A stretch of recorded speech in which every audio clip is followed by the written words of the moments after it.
What's going on, everybody out there in the YouTube trucking community? Sean Cahalan, Christian Brother Trucker, coming at you with an update video. Here's an update on my trainee. Well, he was my trainee, now he's solo. But he had that check engine light in the International that he was trying to get down to Phoenix. And after I told him the facts and the reality that truck wasn't going to make it very far, yeah, his truck derated on him. Didn't make it that far. I'm like, dude, I told you so. I told you when you were at the Tulsa yard not to leave the Tulsa yard with that truck. It wasn't going to make it very far. But hey, they convinced him. Go ahead and go get a load on it and try to get all the way to Phoenix. And then somebody else tried to tell him, no, you need to try to make it to Hutchins, Texas, which Hutchins, Texas is just south of Dallas-Fort Worth, which would have put him at about 6 hours to try to head south with a loaded truck with these various check engine lights. Now, mind you, we'll cover a couple things here.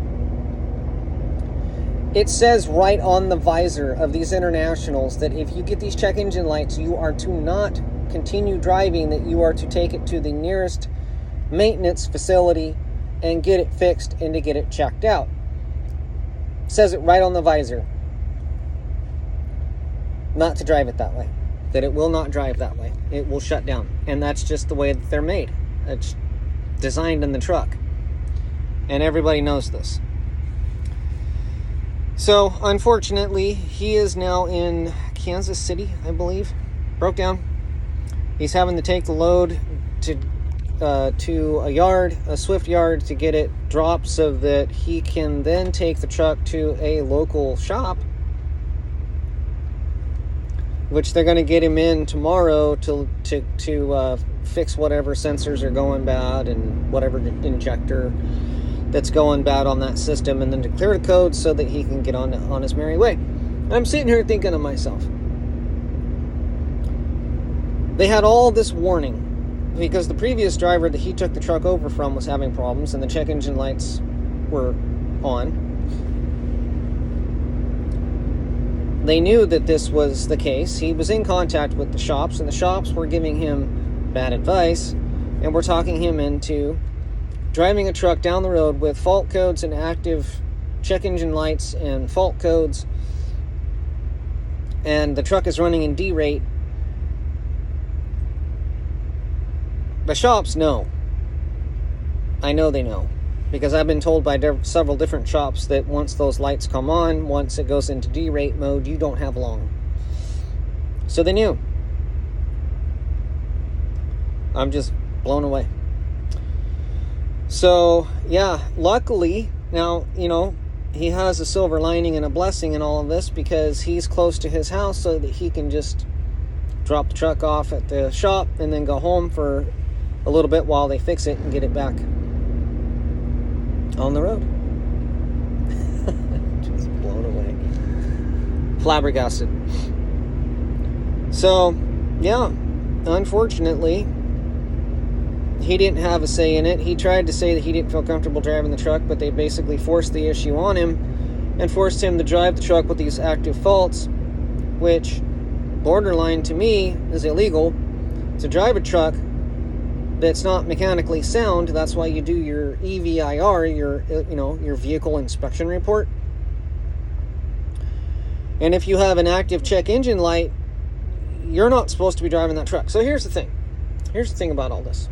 Okay, let's say you're driving down the road and you've got an active check engine light and you knew it was on when you got into the truck or when you did your pre-trip inspection for the day, and you're driving down the road and this active check engine light's on and it was part of your pre-trip, you knew it was there, and the truck decides to derate while you're driving down the road, okay? Well, when a truck goes full derate, you can only go 5 miles an hour. Now, if you're only going 5 miles an hour and you happen to get rear-ended by a car, what do you think is going to happen? Who do you think is going to be at fault? I tell you who's going to be at fault. The driver, the company, and everybody else that they're going to sue because somebody died from rear-ending this truck that had no business being on the road. Bottom line, a professional truck driver knows when to say no. And me personally, I've had these problems with these shops. I've had these problems with mechanics telling me to keep driving a truck with a check engine light. I've done it. I've done it. I've done it. Just, it's one thing when they can clear the code away and it goes away and it's not an active fault, right? And not all check engine lights are created equal. But when it goes into derate mode, it cuts the power on the truck, which means that the truck cannot drive down the road normally. So it goes into limp mode. Starts at 25% derate, goes to 50% derate, and then goes into full derate, which gives you the ability to only drive the truck down the road at 5 miles an hour.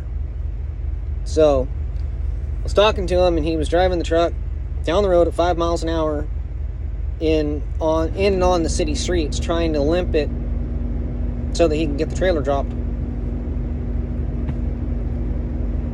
I just, driver shouldn't be put in that position. Really shouldn't. It's dangerous, it's unsafe, and it's just not smart. So that's the update. So now he's broke down. So if you're thinking about going to work for Knight-Swift, just know that you're going to have some special situations that you're going to have to deal with. Yeah. Ridiculous. Now, me personally, I wouldn't have drove that truck.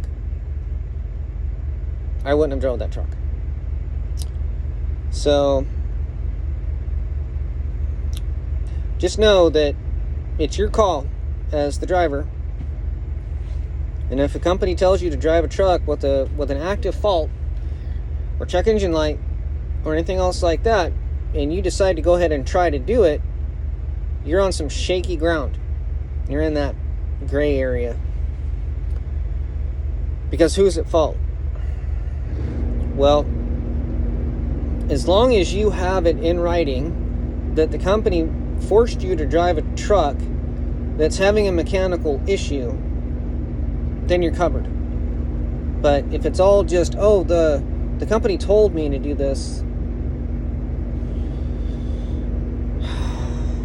shady stuff. But here's the thing that I have such a big problem with. The truck was at a terminal in Tulsa, Oklahoma, with an active check engine light at 25% derate. That's not something you ignore. That's not something that you try to limp along the road. Here's the thing about this. It doesn't even qualify as limping, okay? Because if you're trying to limp a truck 1,000 miles across the country to get it from Tulsa to Phoenix, is that limping the truck along? No. So what would I consider to be limping a truck somewhere? No more than 25 miles. In order to be categorically correct and say that you're limping a truck somewhere, would be from one side of the city to the other, would be to the nearest shop, to the nearest terminal, which how much distance would you give that? Well, I'm pretty sure that the trucks are only set up to be able to go about 50 miles to 100 miles max in limp mode once you start getting these active fault codes like that. Trying to take that truck to Hutchins, Texas, or trying to take that truck to Phoenix, Arizona. Hutchins, Texas is over 200 miles away. That's not limping the truck anywhere. And Phoenix, Arizona, that's not limping either. That's, I don't know what you call that.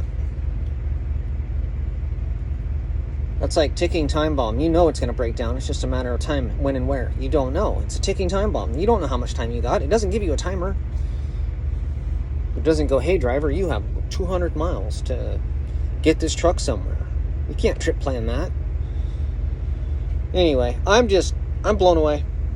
I really am. And I feel for Jesse. I feel for you, brother. I really do. I feel for you. I'm really sorry that you're having to go through all this. But there's a light at the end of the tunnel. Hey, you get a brand new Kenworth. Once you get to Phoenix. Oh, I feel so bad for him. I really do. Hang in there, brother. Keep your head up. You'll get there eventually. So, if you like this video, please like and subscribe and share. And hit the notification bell so that you get notifications of new videos that I post.